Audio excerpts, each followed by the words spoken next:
If you're one of those people who pays attention to the news, then chances are you've heard about the microplastics problem. Plastics don't really biodegrade, so all of our plastic waste just sits there, wherever it gets dumped, forever. A handful of bacteria have been artificially selected to break down various grades of plastic, but these bacteria are a long ways away from being a practical solution. We don't have bacteria that can fully metabolize a plastic polymer, so all that these bacteria do is basically chew up the polymers into smaller chunks. This is also what happens when plastics degrade from mechanical erosion.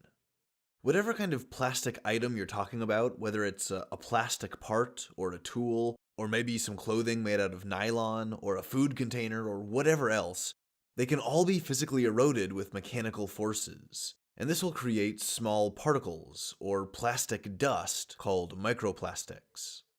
These microplastics are a huge pollution concern. Not only do they bind to metals and other toxic compounds, they get ingested by all manner of animals, from insects to fish to large mammals. These undigestible microplastics can accumulate inside an animal's gut, and the smallest particles can diffuse outwards through the blood and cellular matrix to collect in other places throughout the animal's body. We've seen this kind of microplastic contamination in numerous species, but oddly enough, no study has yet confirmed microplastic contamination in humans. Make no mistake, there have been a lot of studies that have looked at this, but until now, none of them have directly identified microplastic accumulation inside of a human body.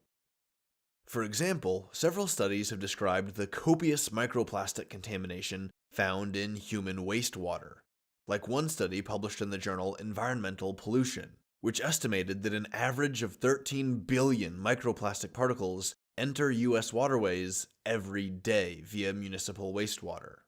This plastic waste includes cosmetics and shower gels, as well as small plastic debris or waste that gets flushed or washed down the drain, and improperly recycled food packaging, among many other things. Microplastics can be smaller than pieces of dust, so they're very easily lifted up and carried by the smallest gusts of wind. Potentially hundreds of pieces of microplastic dust make it onto your plate before you eat your dinner. And outside, especially in crowded metropolitan areas that have brake dust and exposed, degrading plastic everywhere, the air that you're breathing and walking through has hundreds of microplastic particles per cubic yard. Estimates from the EPA suggest that the world's oceans and waterways contain not millions of pieces of microplastics, not billions, not trillions, not even quadrillions of pieces of microplastics. I mean, there's an estimated 230 quadrillion pieces of microplastic in the Baltic Sea alone. Worldwide, the estimates are in the sextillions. And now, a recent study from the Environment Agency Austria has confirmed something that we've all suspected for a long time. Humans are indeed contaminated with microplastics. Now, this was a pilot study, so it was pretty small, but the results were very significant and definitely warrant further study.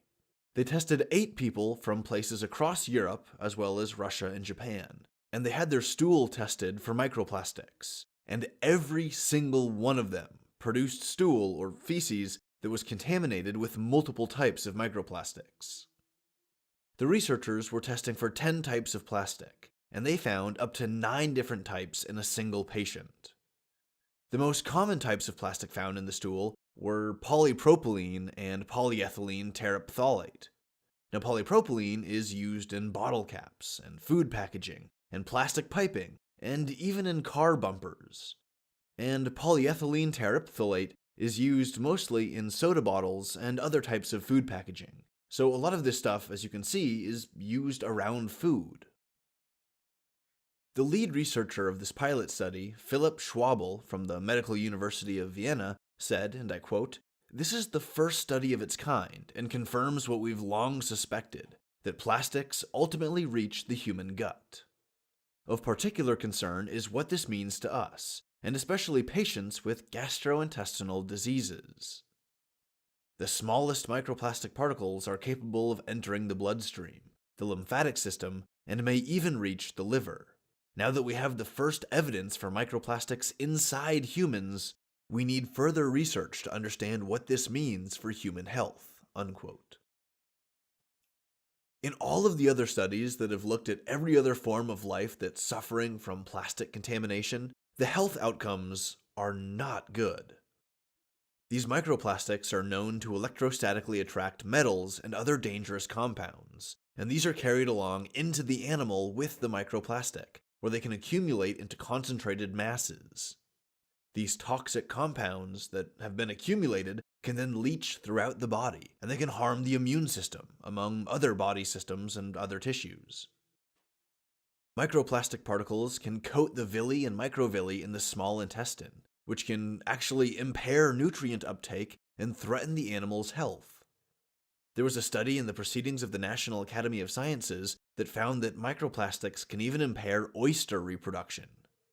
These are just some of the many problematic health outcomes that we should be wary of in humans, as it's what we've been seeing in virtually everything else, everywhere.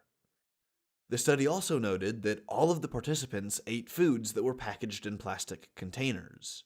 They used plastic to hold their food in the form of Tupperware and water bottles and soda bottles and everything else. They used plastics to eat their foods in the form of straws and cups and the bottles that they can carry with them all day.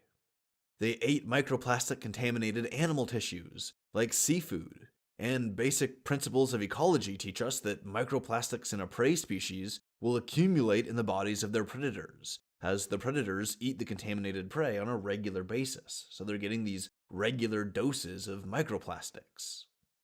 In this sense, humans are no different than a wild predator, and our contaminated food is now confirmed to be contaminating us.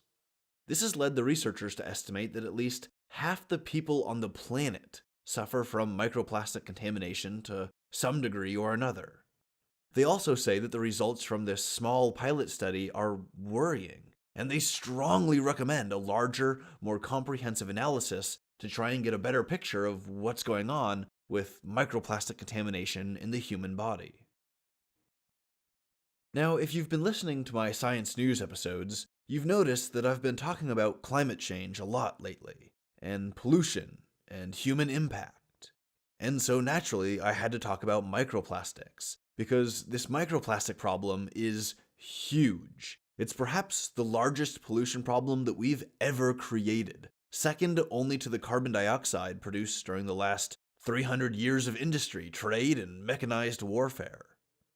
I'm glad that there's a growing awareness of these problems, and a growing impetus to action, with people across the world increasingly demanding accountability and concrete steps to slow and possibly prevent ecological collapse.